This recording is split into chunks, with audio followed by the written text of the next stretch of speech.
thanks for watching All Around the Town on your TV. I'm Catherine Hanrahan. Today we're here in the library at Canterbury Gardens, and we're here to chat with a local author. This is Connie McCracken, and Connie is the author of a few books, most recently Curley Curvin, A Life in Pieces, 9 Decades, 9 Lives. First of all, tell us about Curley Curvin. Well, he was a storyteller. And I used to always say that I thought that we should write some of his stories down.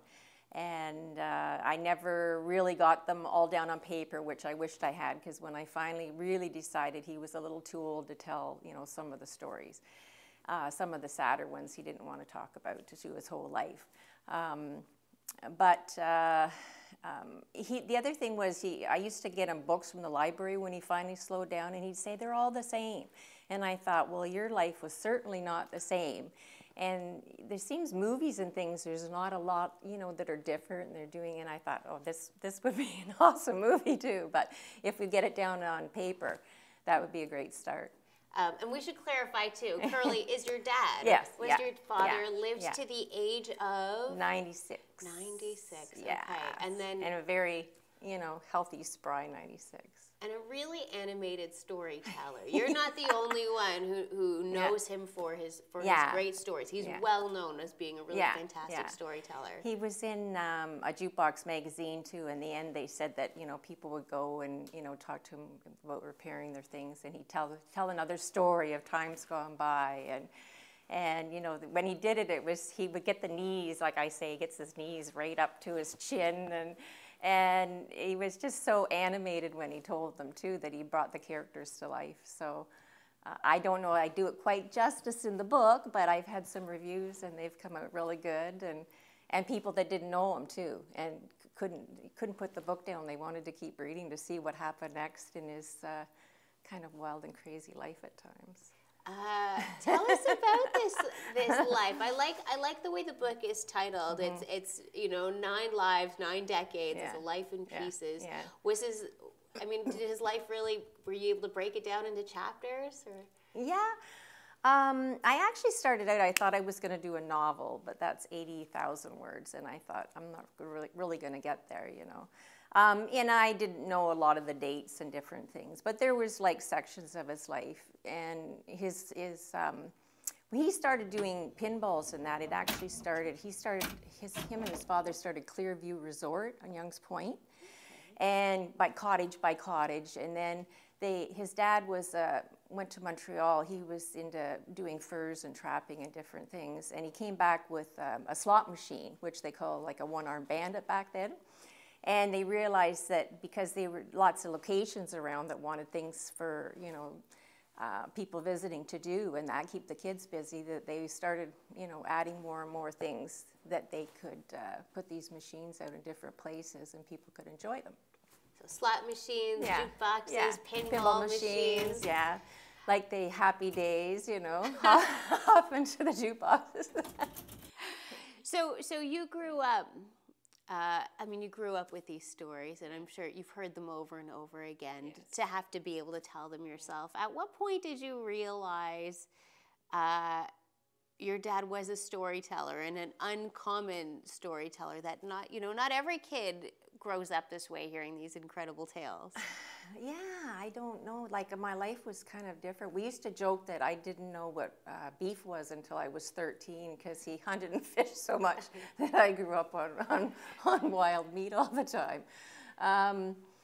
But he had different people, and they would say, Curley's got another story. And we ended up actually at another summer resort once Dad ended up selling, which he called his little piece of heaven at Young's Point. Both of my grandfathers died, and my mom didn't really want to do all of that work. She had 3, crazy boys running around too. So we ended up at a resort up in Wilberforce, and there was another fella up there that they kind of had stories, and they used to say, oh, you should be writing these down as they, story to story to story. For years, and I always wanted to kind of write too, so I wrote little stories, and then of course my children's book, and then Courage Under Siege, and now this is my 3rd attempt. So, but this was a real, I guess people say, a labor of love. Yeah, well, that's just it. When you're capturing, you know, the lifetime of someone you love, of your father. Did you, at any point, did you start taking notes on your dad's story? Like, when did you realize this was going to start being a project? Well, that's what I say. I think, you know, when you have when you start a family and stuff, you don't have time to do things. But I went back through some files, and I had, you know, little notes that I'd written down at different points. And I actually, the first thing I did was digging up skunks, and I did a chapter on that because I wanted to get the details down right on that. And so I did his eulogy at his funeral about 5 years ago, and I thought, well, some people won't even know that aspect of him, you know, like his granddaughter went, you know, I didn't know that kind of thing. So I told that story, and what is the story of digging up skunks? Because you hint at it in some of the reviews and online. Well, he did. I keep going on that the book is kind of like he did anything to make a buck. So he did a lot of different things. And one of the things was that, just if I say it really quickly, they had to go along with a stick and kind of poke it down in the ground to see where the dens were. And they would go in groundhog dens. And once they found it, then if they could dig it up, if people that don't like hunting won't like this, but they had to throw it up in the air, and your buddy had to shoot it before it sprayed you. But then it went on to say that they had this dog with them, and he got sprayed, and then he so badly, and they used to have big ice huts. Dad used to cut chunks of ice and everything too, but the dog went under it, and Dad would kind of laugh about, you know, the poor dog. But so then when they took the dog the next time, they didn't have to keep doing this hunting. As soon as the dog got to one where there actually were skunks in it, he knew, because he kind of foamed at the mouth and everything. And his dad said, you know, and business went up because they didn't have to spend all that time looking, wasting their time on ones that there was nothing in it. But he told us so much better. Well, that's it. How did you capture his voice, or did you try to capture his voice? I did it all in my dad's voice. Yeah. And I got a really nice review from one of the people that you know, were checking it out for editing and stuff, and they said didn't know him and hadn't read it, and she said it reminded her of the voice of the Little House on the Prairie stories, kind of. And I love those books and stuff. And she said, you know, I say there's a warning on there that it might cause you to laugh or cry or, you know, giggle or something. And she said that she, you know, was crying by the end of the book. And I went, oh, well, I guess I did it. Yeah. I got the feelings across, so that was good. And especially that it came from someone who didn't know him personally. Yeah. So these are stories that resonate, that connect. Yeah, and I had another review, and the fella said, you know, it wouldn't matter if you knew him or if you're from Peterborough, wherever. He said, you know, the stories will resonate with you, and they're fun. And I just loved it when I heard people said that they couldn't put the book down because they wanted to see what was going to happen next, you know. So that was pretty cool when I heard that. And then what about people who didn't know him? You mentioned you have brothers. Yeah. What was it like for them to read these stories? You know, my brothers haven't actually even read it yet. But one of the fellows that was at this last resort that I was at, and he said he was really emotional in the book. Like he said I did him proud, and the book is. You know, there's a lot of slang. Well, actually, the publisher is from the States, and she says there's a lot of Canadian twang. And I said, you know what, I'm not even sure if that's what he sounded like, but as it was kind of downloading into my head what I wanted to put on paper, I said that's the way I heard it, so that's the way I wrote it. You can include a glossary with translations for the American version. Yeah. A toque is a cap. Yeah, I never thought of that. That's good, yeah. In retelling these stories and capturing them, there's a little bit of it's kind of capturing a history of the area too, isn't it? How much research did you have to put into aside from just getting your dad's stories, like, did you have to do a lot of digging? Yeah, and you know what? I got a really nice quote from Ed Arnold saying that, you know, it was researched well, and everybody that has, you know, a story should get it down on paper, because, you know, we're going to lose, you know, all of these different things, and really, you know, how much, you know, times have changed. And so when you know, I had basic stories, and it's kind of funny because if you ask other people about it, everybody remembers things a little bit differently in that, you know. So I had to say at the first that some of these stories all happened, but I had to add a little bit into it. And just like a movie, some of them were kind of, you know, mushed into one, and I couldn't remember names and stuff. But as much as I could, you know, I got it down as well as I could remember it, or people could tell me about it. I said, I know as soon as they read it, they're going to say, you know, there'll be more people. But when I was looking for people to help me, it was kind of hard to find some of the stories. Yeah.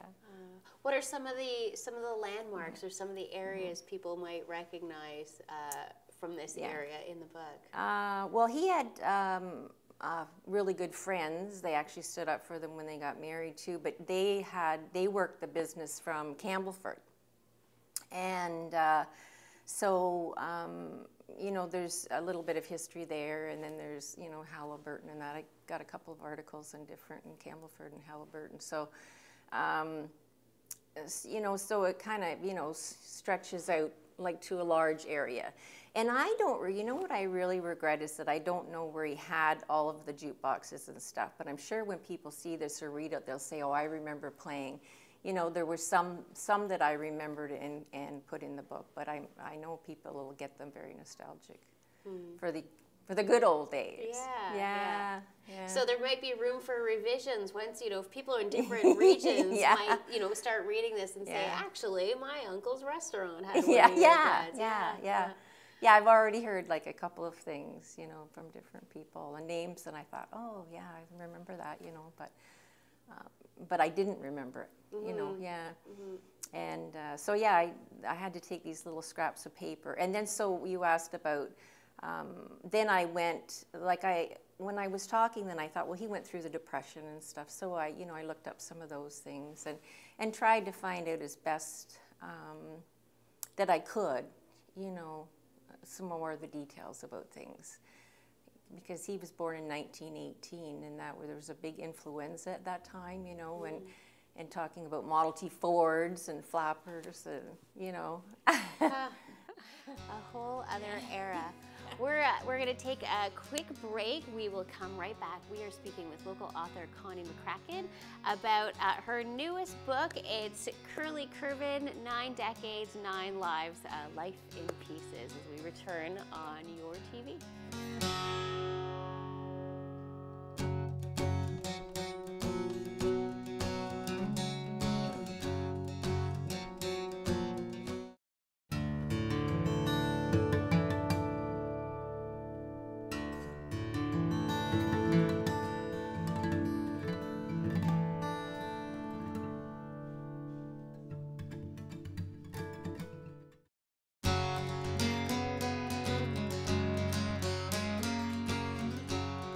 Welcome back to All Around the Town on your TV. I'm Catherine Hanrahan, and we continue with local author Connie McCracken, whose latest book is called Curley Curvin, A Life in Pieces, 9 Lives, 9 Decades. That's quite the title. Did I get it all in there? You got it right. Okay. Don't worry, a lot of people don't. So tell me about the title and why you chose this. Okay. So obviously the 9 decades was Dad lived to 96. The 9 lives was, we used to say that he must have 9 lives because he had a lot of situations in his life, like being shot on a duck hunting thing and making it back, and, you know, a lot of different things that we used to say, you know, he must have 9 lives. And then A Life in Pieces, it goes from when he was young to when he was older, but it's kind of in chunks as he goes along. So kind of a life in pieces. And then, you know, he had, you know, some traumatic things came to him. So it's kind of like a life in pieces too. Yeah. Can you tell us about that and why you focused on that to start? or just that trauma that was a bit of a focus, the prologue was, something, writing a book's kind of putting everything out there too, and things that they didn't know about him. And, there's so many people that have stories that they don't tell about it. And so the prologue is something that, happened to him in his childhood that he didn't know if he might even get through. And so then he goes on to tell kind of what did happen in his life. And then at the end, the epilogue gives you the answer to the prologue. So you go all the way through. I mean, you can kind of figure it out for yourself. But when you read the ending, it's the end to the starting of the book. And I'm not going to give it away. Of course not. No. You have to get the book. But everybody said, "Oh, I was hooked at the prologue." So. Fantastic. So, so the digital version has been out for a while, as well as a soft cover, and a few local events around town as well to help promote this book and others by local authors. And I'm really excited because it went to #1 in Canadian biography. So. Congratulations. I'll get my little best-selling sticker on my book saying that's got to feel pretty good. It does. It feels really good, yeah. So, and what's the event happening at the library? I just called this morning. It's November 30th. That's my birthday, so. Perfect. They're going to have some tables, I think, for local authors. So I think if people want to come, they'll advertise, and you can come and get the book. And November 9th, chapters. I'm going to see if I can get some interest there. Perfect. Yeah. And this is not your first book. You brought a couple of others here as well. Tell me a little bit about Courage Under Siege and Indigo Boy and the Crystalline Girl, Rescue from the Black Hole. Well, just quickly, Courage Under Siege, the same publisher that did 9 Decades, she got together a bunch of girls. It's Courageous Women Publications. And we told stories about going from adversity to victory. And I had cancer and very, very bad health, and I talk about how I use natural methods, and now I'm healthier than I've ever been in my life. So that was, going from adversity to victory. And then the Indigo, I was recovering from cancer, kind of going through treatments, and I had time to kind of sit down. And one of the things when you have cancer is you should try and laugh a lot and watch funny movies. But I was drawn to this book called Indigo Boy. And then when I saw it, and I thought, well, I have to do this because I'd always was thinking about autism, but it all kind of fit in that if your children are different or whatever, I wanted them to know that they were special and their parents to know that they were special. And luckily, I got to do Indigo Boy and Crystalline Girl. So you come by this need to tell stories, this storytelling ability, pretty honestly, I suppose. Yeah. Well, and I never really, I thought of my dad, and actually one of my brothers is a real storyteller too, and so is his son. But now my publisher's saying, well, Connie, you're a storyteller too, with your books and everything. And go figure. Yeah, go figure. Yeah. So I guess I kind of like it. So when you actually sit down and start setting pen to paper and really consciously recording your father's stories, did that, I don't want to say change your relationship, but it must have changed your perspective of him. Yeah, well, like a lot of families, there was trauma in the family, so I think there's probably, some healing, along the way too. And understanding, people and how situations have changed.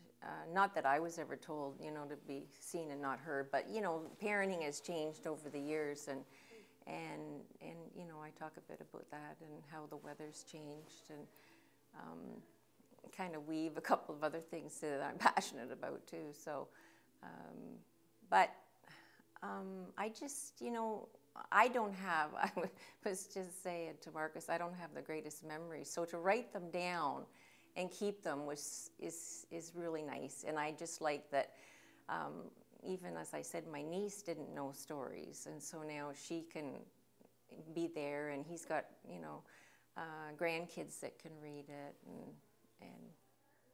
and my sons always told stories about him too. They'd say, "You should see what my grandfather did," and then Dad met them in later years, and they'd say, "Oh, you're the grandfather they talk about." Now it all makes sense. Yeah. So yeah, so there's something for everybody in there. I think, you know, young and old, and see how it changed. And like I said, you know, I was interested to see what somebody that didn't know him would think, and they said, you know, it's a book for anybody to read. Every family has stories, Yeah. but not every family is lucky enough to have someone who can record them diligently. Yeah. I'm pleased that if you'd seen what I started with, that I managed. And of course, I wrote a few chapters, and then I said, you know, asked people, what do you think? Should I keep going?